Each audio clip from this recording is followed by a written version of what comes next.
My dear students, today we are going to continue the next session on not for profit organization. So let's name it as part 2 to continue. So these organizations are going to maintain few of the final accounts. They are, or the financial statements, they are actually not required to prepare trading and profit and loss account. Only reason behind not requiring to prepare trading and profit and loss account is these organizations are not set up for earning profit. These are service motive organizations, so they need not prepare trading and profit and loss account. So then, if they don't prepare trading and profit and loss account, for what reason, or what are the various accounts they are supposed to prepare? Let's see. To provide the necessary financial information to members, donors and contributors, and also to the registrar of societies, they are supposed to prepare few of the final accounts such as receipts and payments account, income and expenditure account, and the balance sheet. Hope this slide is clear.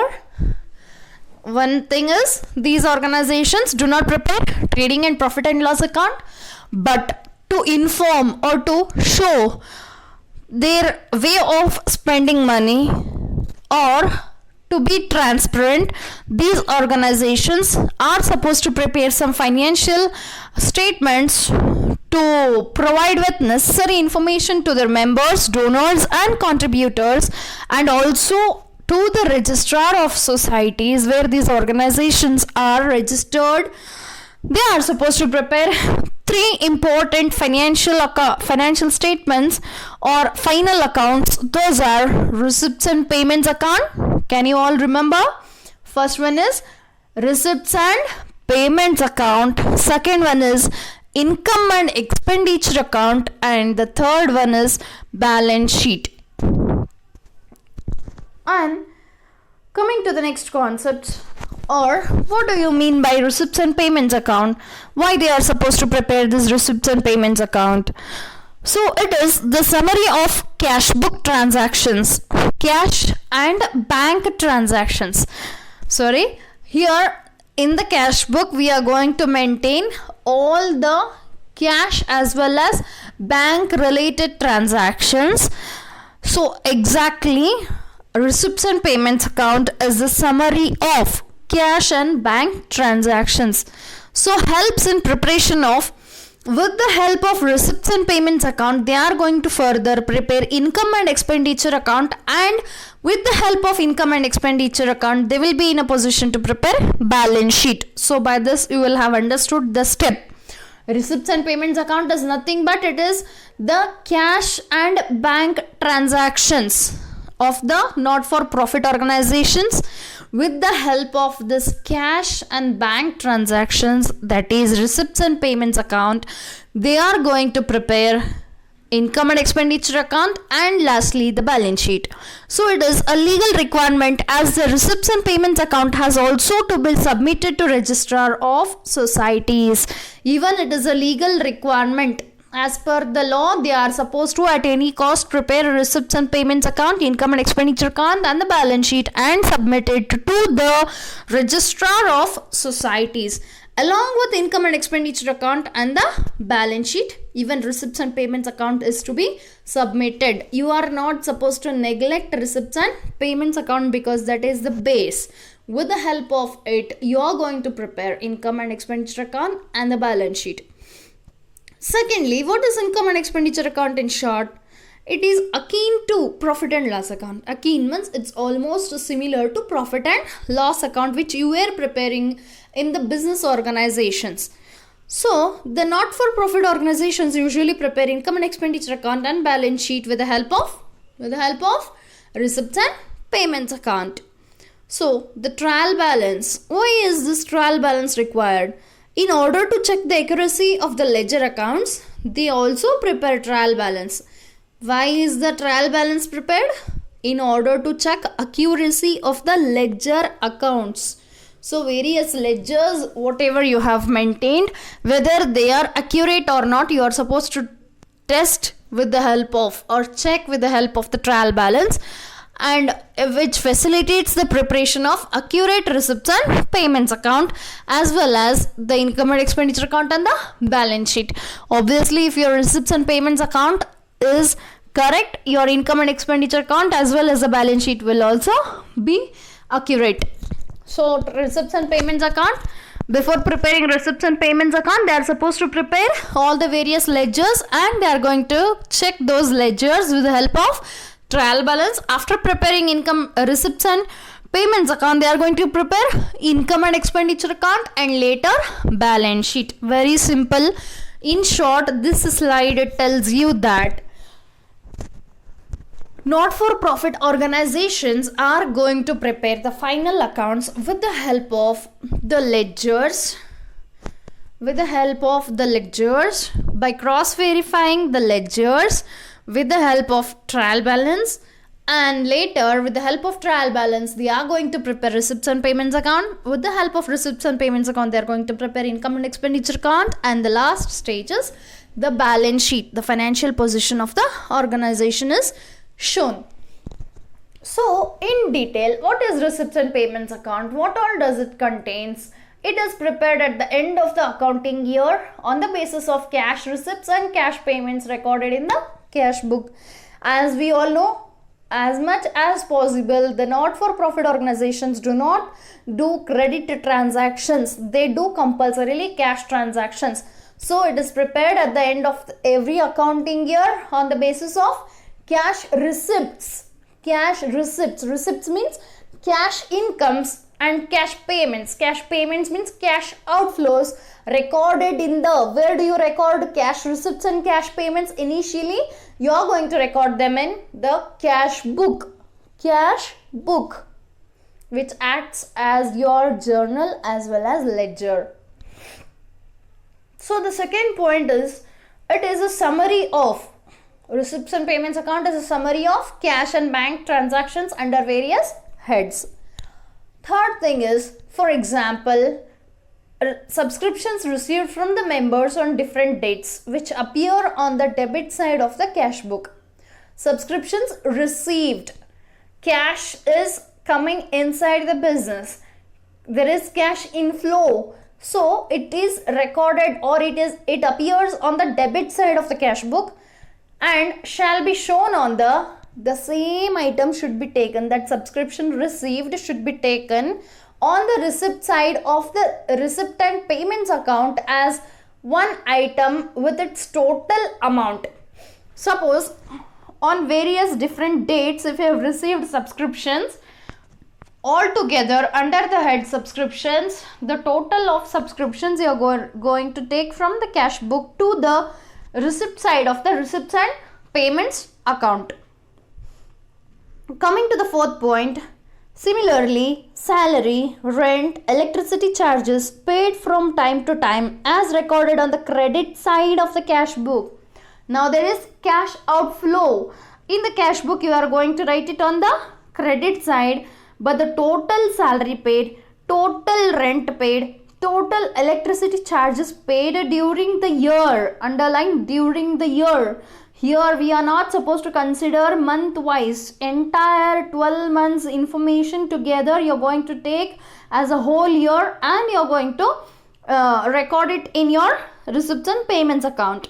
So, but the total salary paid, total rent paid, total electricity charges paid during the year appears on the payment side of the receipts and payments account. Obviously, paying salary to your employees, there might be 10 employees. You are not supposed to record it in different 10 names of your employees. Rather, you are going to write it under the head salary, and that too not each month's salary together. One whole year's salary expenditure, you are going to write it in the payment side of your receipts and payments account. So, thus, receipts and payments account gives summarized picture of various receipts and payments. The name itself states receipts, payments, what you have received and how much you have paid. irrespective of this, you underline, irrespective of whether they pertain to the current period, previous period, or succeeding period, or whether they are capital or revenue nature. So let me explain you here. If this concept is clear, the entire chapter will be clear. So once again, do remember that receipts and payments account are going to record various receipts and payments irrespective of. It is not going to think of whether it belongs to this year, whether it belonged to the previous year, or whether it is belonging to the succeeding year or the next year. So whether you receive previous years in this year, whether you receive this year's amount in this year, or whether you receive the next year's amount in the advance in this year, still you are supposed to take the amount in this receipts and payments account. For example,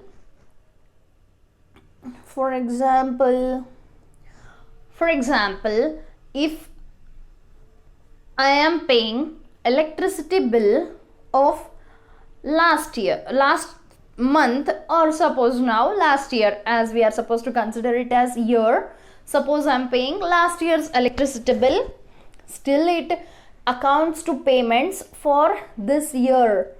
Suppose if I am paying this year's electricity bill, again I am supposed to write in receipts and payments account. Suppose if I have given some extra amount to the electricity company, and because of lack of change, if I ask them to keep it along with them, the change, maybe change also in terms of hundreds, if I ask them to keep it along with them, so it is like I am paying the electricity bill of next year in advance. So whether I am paying electricity bill of the last year, current year, or the next year, that never ever matters. All the 3 years, if information is given, you are supposed to consider them as if they are, or actually they are paid in this year. So you are supposed to take them, as well as whether they are capital or revenue. What is the difference between capital or revenue nature of items? So here we are supposed to understand that if frequently I make transaction, it is revenue. If I make once in a year or once in half year, it is capital. So those transactions which do not occur very frequently are capital, and those transactions which occur very frequently are revenue. Suppose I pay salary every month, or sometimes if I pay wages every day or weekly, I happen to go on paying.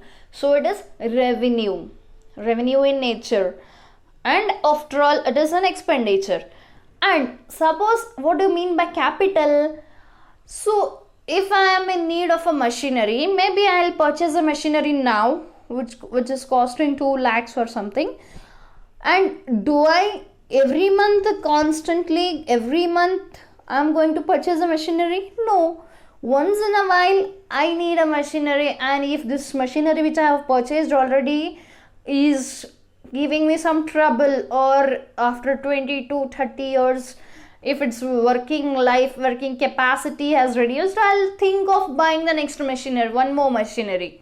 So those items or those transactions are called as capital, which do not occur frequently, and revenue means those which occur frequently.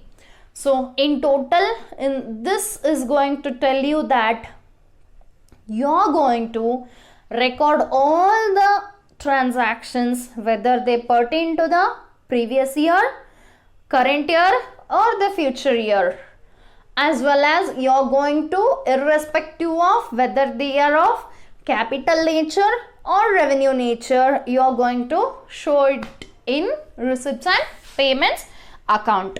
Hope you're understanding. So the next point is this account does not show any non-cash item like depreciation.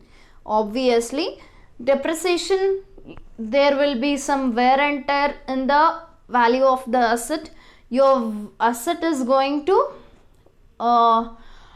reduce in the effective life of its life, or it's going to get depreciated. Means continuous usage of that asset is going to make its performance bit lower than how it was working when it was newly purchased. So the depreciation what you're going to charge on asset usually is non-cash item, so it does not at all appear in receipts and payments account.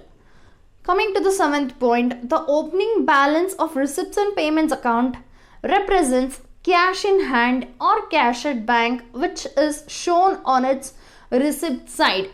See, previous years will be carried forward to the next year. So the receipts and payments accounts opening balance denotes or represents cash in hand or cash at bank, which is shown on its not payment side, on its receipts side.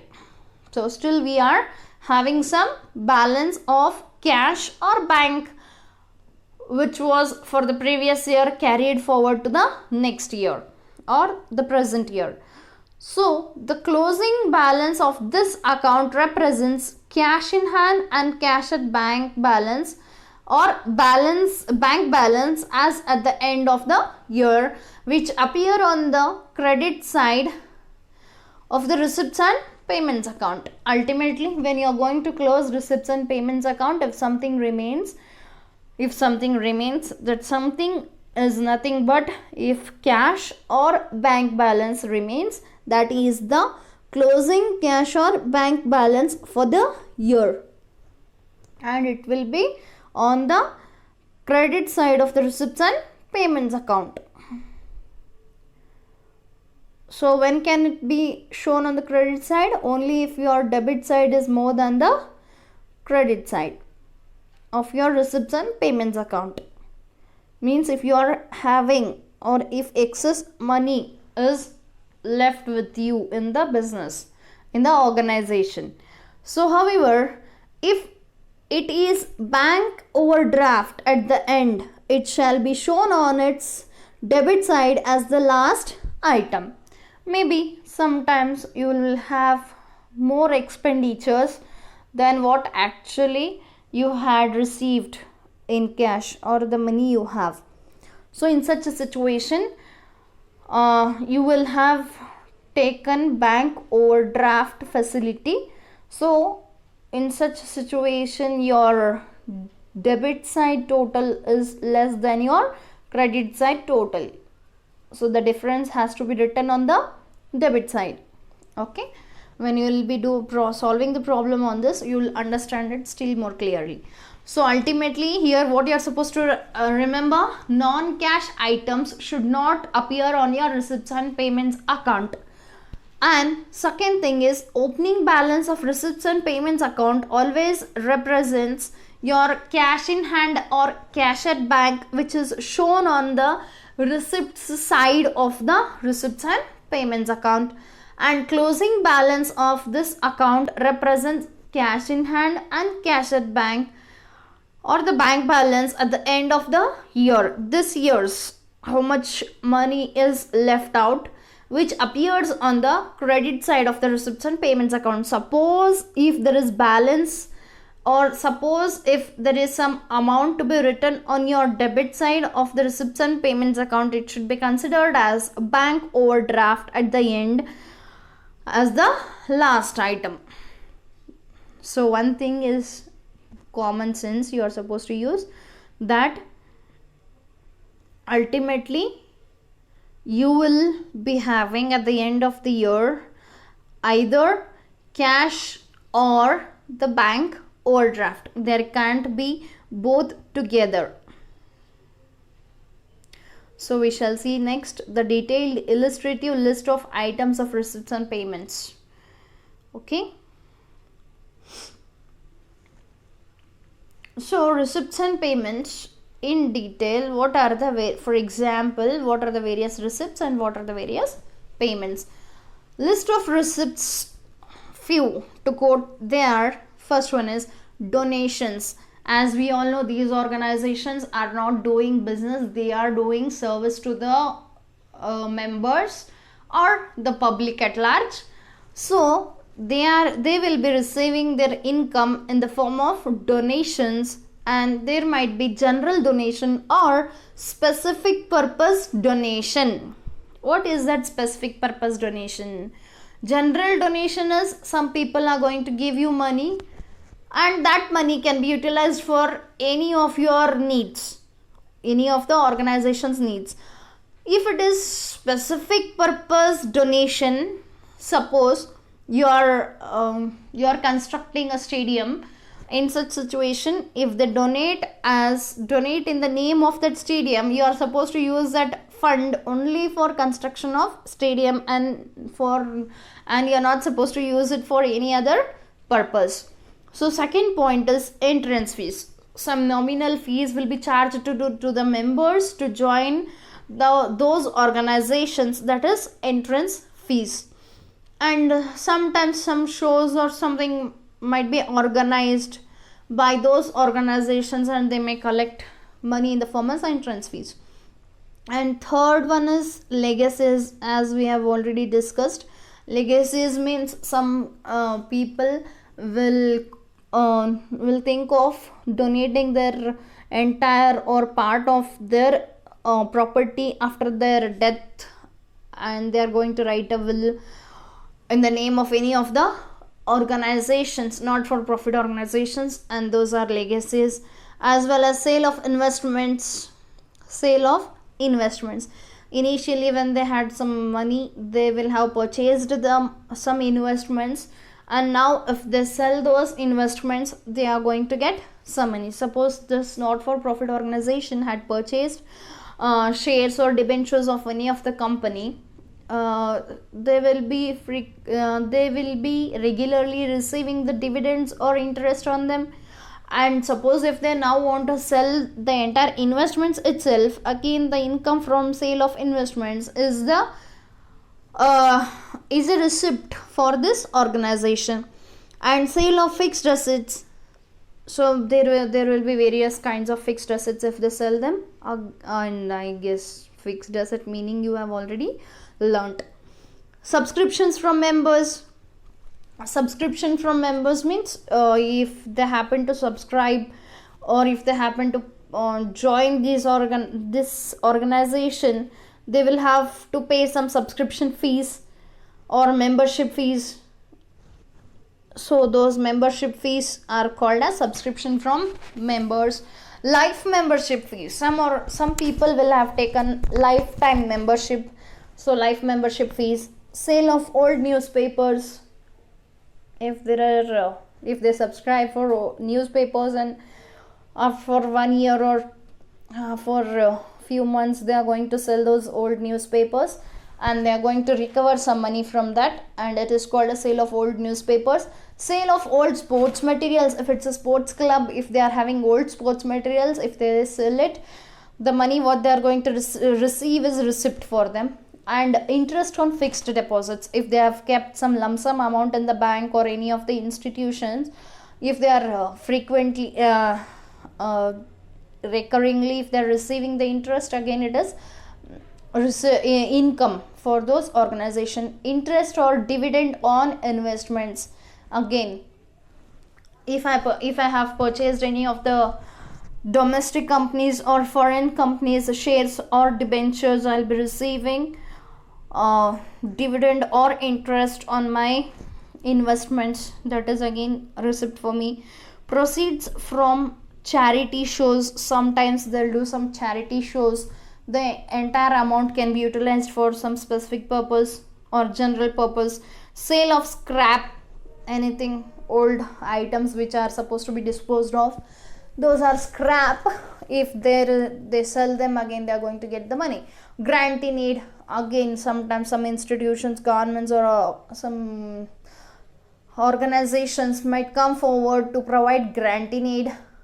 And interest dividend on specific fund investment, if a specific fund, if they have mutual fund or any other sort of funds, if they have on that, if they are receiving some interest or dividend, again it is receipt for them.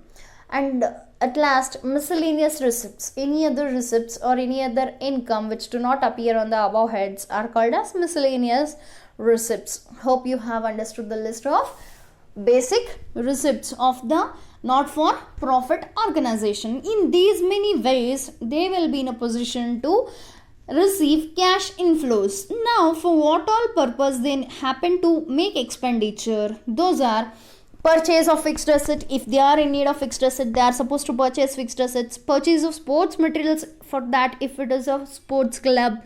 Investment in securities, in shares, debentures, bonds of any of the companies, if they are going to make investment. Why they do make investments? If they are having excess funds in, and if they are in a position to receive handsome returns, usually what is the need of keeping extra money in their organization rather than investing? So better, it's good to invest and receive the returns out of it. And printing and stationery, postage, courier charges, advertisements, wages and salary, honorarium. Here they don't give handsome salary. Sometimes if they organize any of the functions, if they call the chief guest, or sometimes few of the members who are acting as executives in that organization might not work for the sake of salary. They'll be working out of the service intention, and rather than receiving exactly in the form of salary, they might receive in the form of honorarium. And telephone charges, electricity and water charges, repairs and renewals. So many repairs and renewals will be there. Whatever amount they have spent on repairs and renewals is an payment expenditure for them. So upkeeping of playground, so to maintain the playground, it's too difficult. Some wasteful trees, plants or whatever might grow there, so it has to be maintained properly. And conveyance charges, sometimes traveling expenditure might have incurred by the organization people. Subscriptions for periodicals, newspapers, magazines, whatever they subscribe for, they are supposed to make the payment. Audit fees, and obviously they are accountable legally. They are accountable to the registrar of societies and to the members and to the donors. So they are supposed to maintain proper accounts. Which accounts they are supposed to maintain? Receipts and payments account, income and expenditure account, and the balance sheet. And these accounts have to be audited by the certified chartered accountants. So audit fees. Entertainment expenses, for entertainment purpose, what expenditure they have made. Municipal taxes, if they have their own buildings, they have to pay municipal taxes. Charity, suppose these organizations also do charity, maybe they are receiving charity, even sometimes even they might give charity to some other organizations. And insurance, if they take insurance on their assets or on the employees, they have to pay insurance charges or premium. So I guess you have understood list of payments as well as receipts. These are the basic concepts. We shall learn still many more payments and receipts for these organizations. So this is the pro forma or format of receipts and payments account, as usual in the T form, receipts and payments account, and it has debit side and the credit side. Compulsorily you are supposed to show as receipts and payments account for the year ending, and above that you are supposed to write the name of the organization, XYZ companies receipts and payments account for the year ending. Even if you don't write this in the examination, you are going to lose 2 marks. So format also carries marks. So at the debit side, receipts amount, at the credit side, payments amount. So whatever you're going to receive is your debit side receipts, and for whatever reason you're going to make the payment, it is to be written on the payment side, that is credit side of the receipts and payments account. Very simple. It is just like your cash book. So to begin with, if in the previous year, if you had any cash in hand or cash at bank, it should be written on the receipt side. So to balance, brought down cash in hand, cash at bank. Suppose if in the last year if you had ended up with a credit balance, now here in the payment side you are supposed to write as by balance brought down, into bracket it will be your bank overdraft. Okay, so to start with the receipt side items, subscriptions, obviously, general donation, sale of newspapers, periodicals, waste paper, sale of old sports materials, interest on fixed deposits, interest or dividend on general investments, locker rent. Suppose in your organization you maintain lockers, and if your members take the service of the locker, they are supposed to pay locker rent. Okay, sale of scraps means old waste materials which are not useful for you, and proceeds from charity show. If you are running some charity show, income from it is your receipts. Proceeds from charity show, miscellaneous receipts, grant in aid, legacy, specific donation, sale of investments, sale of fixed assets. To continue, life membership fees, entrance fees, receipts on account of specific purpose funds, interest on specific funds, investment. So at the last we shall see about the balance later. So coming to the payment side, first item you have understood, this is very rare case. Only in few conditions or in few organizations you can find this situation that your accounts is going to end up with the bank overdraft. So if there is any bank overdraft in the previous year, it should appear on the payment side, or else you will be having cash in hand or cash at bank to be written on the debit side. So the next items or payment items are wages and salary, rent, rates and taxes, insurance, printing and stationery, postage and carriage, advertisement. What advertisement do these organizations, what is the necessity of advertisement? It's not like that. Even though these are not for profit organization, they are doing service, so they want the people to know what service they are doing, and they want the people to enroll for such kind of activities. For example, in this lockdown period, Art of Living and still many more organizations are conducting online happiness program. So people should understand, and from Your Brigade they are conducting programs or some sort of competitions for children at home. Rather than keeping their mind idle, their brains idle, they are giving some work or task. So people should know that some of the not-for-profit organization is doing some social service. To do social service also, there should be somebody to receive the service what you are providing. So obviously they happen to give advertisements, so some expenditure on advertisements happen. So sundry expenses, telephone charges, entertainment expenses, audit fees, honorarium, receipts, repair and renewals, upkeeping of ground, conveyance means traveling charges, newspapers and periodicals. If you subscribe for newspapers and periodicals, you need to pay. Purchase of assets, purchase of investments. So at last, balance carried down. So this balance will be if your debit side is more than your credit side, means if your receipts are more than your payments. So that again will be in the form of cash or in the form of bank, cash at bank. So now if your payments are more than your receipts, again the balance will be to balance brought down into bracket bank overdraft. Let this situation not happen anywhere. So bank overdraft means their receipts are more than, their payments, their expenditures are more than actually what they are going to receive. So this is the format, and obviously everybody can easily understand what does it states by whatever information so far I have told.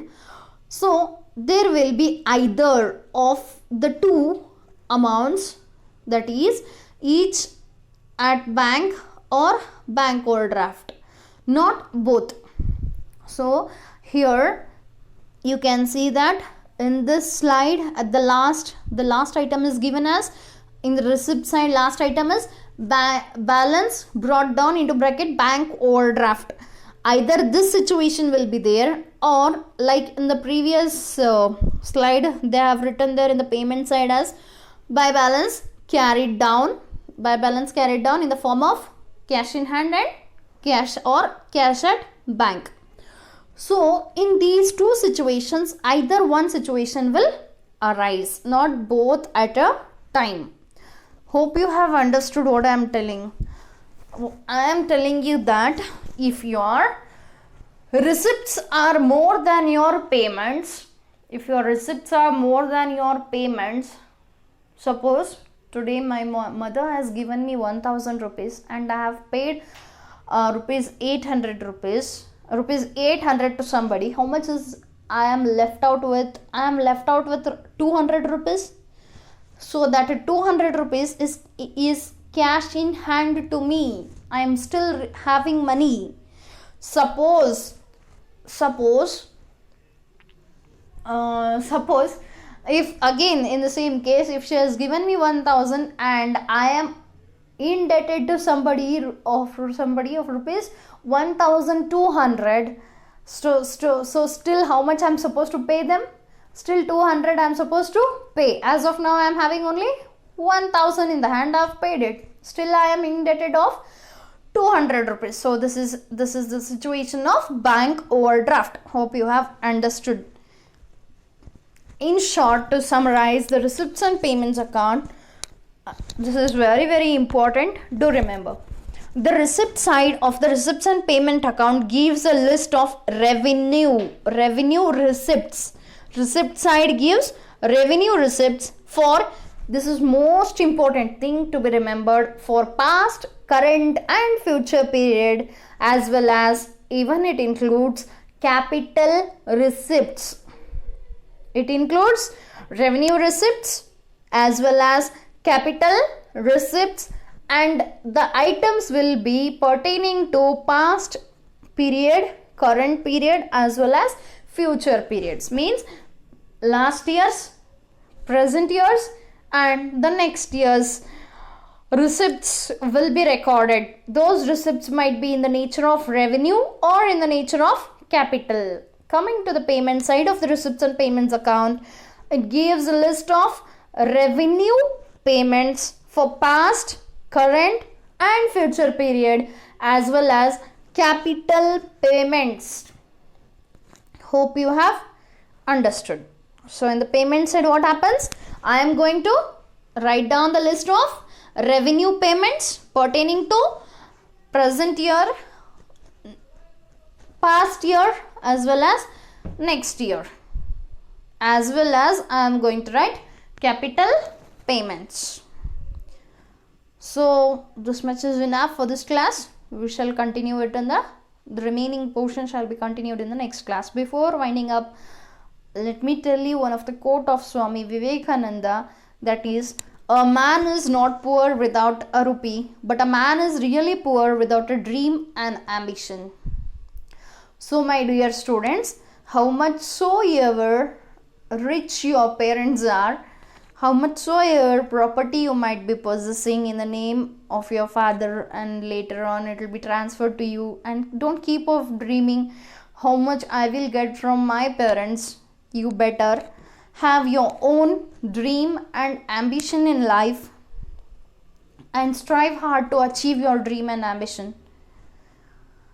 So for the other kind of students, how much so your parents are rich or poor in the terms of money, it doesn't matter. So ultimately what matters is you individually, you as an individual person, what you have achieved, what you have dreamt, whether you have realized it, whether have you set a good ambition, whether your ambitions are whether are you in the direction of achieving your ambition is ultimately going to matter. And people in the society, or leave about people, your own consciousness will at last question you at one point of time of your life, what did you do so far? So you should be answerable to your consciousness. So better have a good dream and ambition and try to move forward in that direction to achieve it, and hope all your dreams and ambitions come true. Thank you. The remaining will be continued. Stay home, stay safe, stay strong. Bye bye.